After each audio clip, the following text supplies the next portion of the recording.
Now, to break this issue down further, I'm joined now by Jim Walsh from Boston. He's an international security expert and a research associate at the Massachusetts Institute of Technology.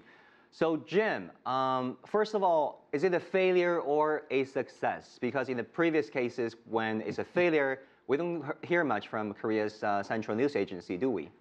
No, and I was struck today. I went through and looked online at Chinese news sources in English, and there wasn't really much coverage of it at all. The news was focused elsewhere. And similarly, in the U.S., a little more attention to it. But I think that's the right approach. It was a failed test. Now, a test is a test, and you can call that a provocation.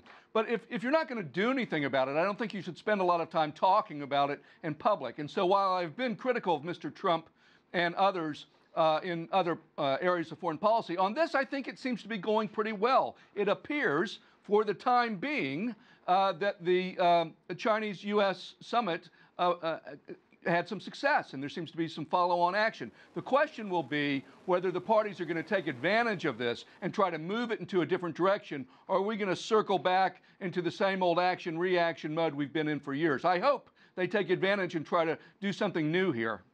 Well, Jim, speculation was that if there were a missile test or a nuclear test of any sort, there could be tensions. Tensions could be getting very high because the U.S. just moved its aircraft carrier ever closer to the Korean Peninsula. So does this failed test at this point mean that we can expect a calmer situation going forward? I think so. I mean, there are other dates in the calendar late in April. April 25th is one where, the North Koreans might do something.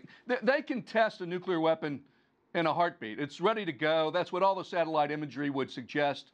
And so they could pull the trigger on that at any moment, as they can with their missile tests. And frankly, I doubt, after having more than 20 tests last year, they're suddenly going to stop all testing. And the failed test would suggest they're not going to stop. But there might be a pause, and that might give the parties a chance to get on the same page and to think about how to get out of this box. First of all, South Korea has to have its presidential election. You know, you can't have a negotiation or any real comprehensive strategy if one of the players isn't sitting on the bench with the team here, and we have no South Korean president, no elected South Korean president. And we're going to have to see what the Chinese ask of Mr. Trump. Mr. Trump has now said publicly in his tweets, as the last report indicated, that China has stepped up. But they're not going to do this for free. They're going to want the Trump administration to take actions that they think, that the Chinese think are important. My guess is that that is probably associated with the six-party talks. So we'll see if we're going to get some reciprocity here, whether Trump administration will now take actions that the Chinese think are important, just as China is taking actions that the U.S. thinks are important.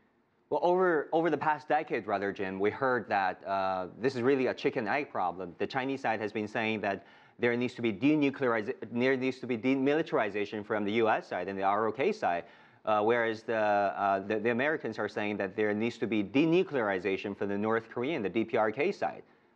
So going forward, do you see a path forward that they can solve this chicken-egg problem? Yeah, it's so familiar. I've been working on this for 15 years now, and you're absolutely right. The North Koreans say, drop your hostile policy, America, and we can do whatever you want. And the Americans say, well, drop your nuclear program and we can do whatever you want. And frankly, neither side trusts each other. And both sides are armed to the hilt. And so I don't think it's going to be, the resolution here isn't going to be that one side completely gives in and gives up. And I should also point out that there are areas of commonality, at least with respect to U.S.-China perspective here. China is not going to squeeze North Korea to the point of collapse, but China has been clear that it wants denuclearization. And every time North Korea tests, it causes great headaches in Beijing. It strengthens hawks in South Korea and Japan. It leads to things like the THAAD missile defense system, which China objects to. And so I think part of the issue here is focusing on having talks, because you want to, one of the things we want to talk not only for negotiation, but so we don't have misperception or miscalculation, and then go for a freeze.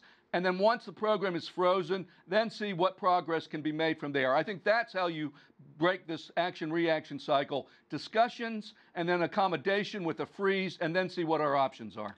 Thank you, Jim. Thank you so much. Thank you. So good to have you with us.